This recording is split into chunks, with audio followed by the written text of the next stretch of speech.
Hello everyone, I am सुगम। Welcome back. तो कैसे हो आप सब? आशा करती हूँ आप सभी लोग अच्छे होंगे। स्वागत है आप सभी का आपके अपने एसपी स्टडी यूट्यूब चैनल पर। तो गाइस, ये है हमारा पार्ट 3। ठीक है, इसमें हम आपको बताएंगे कि डायरेक्ट इनडायरेक्ट स्पीच में जो आपके ऑर्डर है, एडवाइस है, रिक्वेस्ट अगर आपकी ये दी गई हैं तो हम डायरेक्ट से इनडायरेक्ट में बात को कैसे चेंज करेंगे। और ये हमारा पार्ट 3 है। अगर आपने पार्ट 1 और पार्ट 2 नहीं देखा है तो वीडियो का लिंक आपको डिस्क्रिप्शन बॉक्स में मिल जाएगा। अब देखिए, इसके लिए हमारे सम रूल हैं, पहले हम उनको देखेंगे, इसके बाद हम बनाएंगे जो हमारे बाकी दिए गए एग्जाम्पल दिए गए, फिर हम उनको समझेंगे। ओके, और वीडियो आपको पूरा देखना है, बिल्कुल भी इस वीडियो को आप स्किप ना करें। डायरेक्ट और इनडायरेक्ट स्पीच आप यहाँ से सीख कर ही जाओगे। ओके, अब देखिए यहाँ पर सम रूल हैं, पहले हम उनको पढ़ते हैं। तो ऐसे वाक्य जिनमें ऑर्डर, एडवाइस, रिक्वेस्ट या प्रपोजल आदि का बोध है तो उन्हें इम्परेटिव सेंटेंस कहते हैं। ठीक है, इतना तो आपको समझ आता है। ओके, वो हमारे क्या होते हैं? इम्परेटिव सेंटेंस होते हैं। सेंटेंस हमारे कितने होते हैं? 5 प्रकार के होते हैं। ओके, अब यहाँ पर दिया गया, यदि दी गई रिपोर्टेड स्पीच क्या होती है? जो हमारा कॉमा और इन्वर्टेड कॉमा के जो अंदर वाला भाग होता है उसको हम कहते हैं रिपोर्टेड स्पीच। तो यदि दी गई रिपोर्टेड स्पीच से आज्ञा का, ठीक है, आज्ञा का बोध हो तो रिपोर्टिंग वर्ब। अब रिपोर्टिंग वर्ब क्या है? जो कॉमा, इन्वर्टेड कॉमा का जो इधर वाला हमारा भाग है, बाहर वाला, उसको हम कहते हैं रिपोर्टिंग वर्ब। तो अगर आपको आज्ञा का बोध हो तो रिपोर्टिंग वर्ब में दिए गए, अगर आपको रिपोर्टिंग वर्ब में से या फिर से टू दिया गया तो उसको हम किस में चेंज कर देंगे? ऑर्डर में। अगर हमें आज्ञा, वहाँ पर अगर आपको लगता है कि आज्ञा दी जा रही है, ठीक है, और से और से टू को किस में चेंज करेंगे? ऑर्डर में। और यदि आपको सेस या फिर सेस टू दिया गया है तो उसको हम चेंज करेंगे ऑर्डर्स में। और अगर हमें सैड और सैड टू दिया गया है रिपोर्टिंग वर्ब में तो उसको हम किस में चेंज कर देंगे? ऑर्डर्ड में। ठीक है, क्लियर हो गया इतना?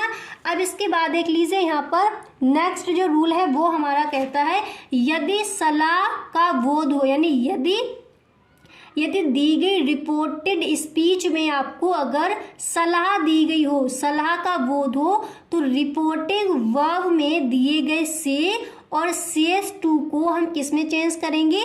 एडवाइस में। अगर आपको बोध होता है कि उसमें सलाह दी गई है, रिपोर्टेड स्पीच में अगर आपको सलाह का बोध हो तो रिपोर्टिंग वर्ब में अगर आपको से और सेस टू दिया गया है तो उसको हम चेंज करेंगे एडवाइस में। और अगर आपको रिपोर्टिंग वर्ब में सेस या फिर सेस टू दिया गया तो उसको हम चेंज करेंगे एडवाइस में।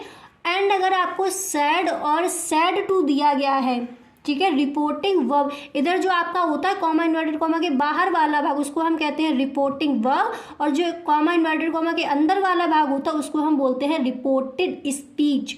तो अगर आपको जो आपके बाहर वाला भाग है उसमें अगर आपको सैड और सैड टू दिया गया है और आपको बोध होता है बाकी को पढ़ के कि इसमें सलाह दी जा रही है किसी को, तो हम सैड और सैड टू को किस में चेंज कर देंगे? एडवाइस में। ठीक है, एडवाइस में बदल देते हैं। इसके बाद हमारा जो अगला रूल है वो है यहाँ पर, यदि प्रार्थना यानी विनती का बोध हो, यानी यदि दी गई रिपोर्टेड स्पीच में प्रार्थना या विनती का बोध हो तो रिपोर्टिंग वर्ब में दिए गए से और से टू को हम रिक्वेस्ट में चेंज कर देते हैं। अगर आपको जो आपकी रिपोर्टिंग वर्ब है जो कॉमा इन्वर्टेड कॉमा के बाहर वाला इधर वाला जो भाग होता है तो उसमें अगर आपको से और सेस टू दिया गया है और आपको बात को पढ़ने के बाद आपको पता चलता है कि इसमें प्रार्थना की गई है, किसी से रिक्वेस्ट की गई है, तो से और से टू को किस में चेंज करोगे? रिक्वेस्ट में। इसके बाद अगर आपको सेस या फिर सेस टू दिया गया है, अगर आपको सेस या फिर सेस टू दिया गया है तो उसको आप रिक्वेस्ट में चेंज कर दोगे। एंड इसके बाद अगर आपको सैड और सैड टू दिया गया है रिपोर्टिंग वर्ब में, ठीक है, तो फिर आप क्या करोगे? रिक्वेस्टेड में। ठीक है, सैड और सैड टू को रिक्वेस्टेड में बदल दोगे। इतना आपको क्लियर हो गया? एक बार दोबारा से सारे नियम आप पढ़ लीजिए। अगर आप स्क्रीनशॉट लेना चाहते हो स्क्रीनशॉट भी ले सकते हो। इतना आपको क्लियर हो गया? ठीक है। अब यहाँ पर आपका एक रूल और दिया गया है, उसको भी देख लीजिए। नेक्स्ट रूल आपका है कि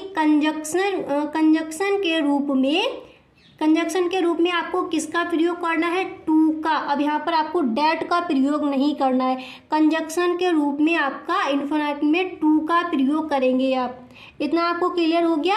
अब हम लेते हैं कुछ एग्जाम्पल और फिर हम आपको समझाएंगे कि ये सब आप किस तरह से आपको चेंजिंग करने। अगर सलाह दी गई तो एडवाइस आपको कहाँ लगाना है, अगर से और से टू दिया गया तब आप क्या लगाओगे, अगर आपकी विनती की गई है तो फिर आपको क्या करना है, और अगर हमें आज्ञा दी गई है वाक्य में तो वहाँ पर हमें क्या करना है। ओके, अब यहाँ पर आप देखिए, अब जैसे हमारा ये वाक्य दिया गया है, इसको देखिए डायरेक्ट में हमारा जो वाक्य दिया गया है कि the old women said to the boy please help me. तो आपको समझ आता है कि प्लीज़ हेल्प मी यहाँ पर क्या किया गया है, यहाँ पर रिक्वेस्ट की गई है, प्रार्थना विनती की गई है। The old women said to the boy कि प्लीज़ हेल्प मी। तो इसको हम अब यहाँ पर ये देखिए दिया क्या गया है, सैड टू दिया गया है। हमने आपको बताया अगर सैड और सैड टू दिया जाए आपको रिपोर्टिंग, जो आपकी रिपोर्टिंग वर्ब है उसमें, जो आपकी ये क्या है, आपकी रिपोर्टिंग वर्ब है। अगर आपको रिपोर्टिंग वर्ब में सैड टू दिया गया है तो उसको आप रिक्वेस्टेड में चेंज करोगे। अगर यहाँ पर आप और अगर आपका यहाँ पर से या फिर से दिया होता तो उसको आप किस में चेंज करते, रिक्वेस्ट में। अगर यहाँ पर आपका दिया गया है सैड टू तो इसको हम किस में चेंज करेंगे, रिक्वेस्टेड में। तो हमारा क्या हो जाएगा, the old women requested the boy. अब यहाँ पर देखिए कंजक्शन हमारा यहाँ पर क्या आएगा, टू आएगा। यहाँ पर हम डेट का प्रयोग नहीं करेंगे। The old women requested the boy to help me. ठीक है, यहाँ पर हमने रिक्वेस्टेड क्यों लगाया, क्योंकि हमें यहाँ पर पता चल रहा है क्या किया जा रहा है, रिक्वेस्ट यानी विनती की जा रही है। ठीक है, इसी तरह हमने देखिए अगला यहाँ पर जो आपका वाक्य है वो लिया है, यहाँ पर आप देख सकते हो। नेक्स्ट आपका यहाँ पर दिया गया कि the teacher said to the students, the teacher said to the students work hard. अब इसमें आपको देखना है क्या दी जा रही है, एडवाइस यानी सलाह दी जा रही है। अब यहाँ पर आपका दिया गया है सैड टू, तो सैड टू को हम किस में चेंज करेंगे, एडवाइज्ड में। तो हमारा हो जाएगा the teacher advised the boy to work hard, the boys to work hard. Conjunction क्या लगेगा, टू लगेगा। यानी आपको ये देखना है अगर आपकी विनती की जा रही है तो फिर आपको रिक्वेस्टेड लगाना है, अगर आपको सलाह दी जा रही है तो वहाँ पर एडवाइस लगाएंगे। अगर यहाँ पर शेष या फिर गाइस, अगर आपको ये वीडियो अच्छा लग रहा है तो इस वीडियो को आप एक लाइक जरूर कर दें, और चैनल पर अगर पहली बार आए हो तो इस चैनल को सब्सक्राइब कर लेना, बेल आइकन को भी प्रेस कर देना ताकि वीडियो की जो भी नोटिफिकेशन है वो सबसे पहले आपके पास पहुंचे। ओके, यहाँ तक आपको क्लियर हो गया। अगर यहाँ पर आपका जैसे यहाँ पर सेड टू दिया गया, से या फिर से टू होता तो उसको हम किस में चेंज कर देते, एडवाइज में। और यहाँ पर हमने इसको एडवाइज में क्यों चेंज कर दिया, एडवाइज्ड में क्यों चेंज कर दिया, यहाँ पर हमारा सेड टू दिया गया था। तो आई होप आपको क्लियर हो गया होगा कि जो चेंजिंग है वो हम किस तरह से करेंगे। तो अगर आपको वीडियो पसंद आया है तो इस वीडियो को आप एक लाइक ज़रूर कर दें। Okay, thank you so much.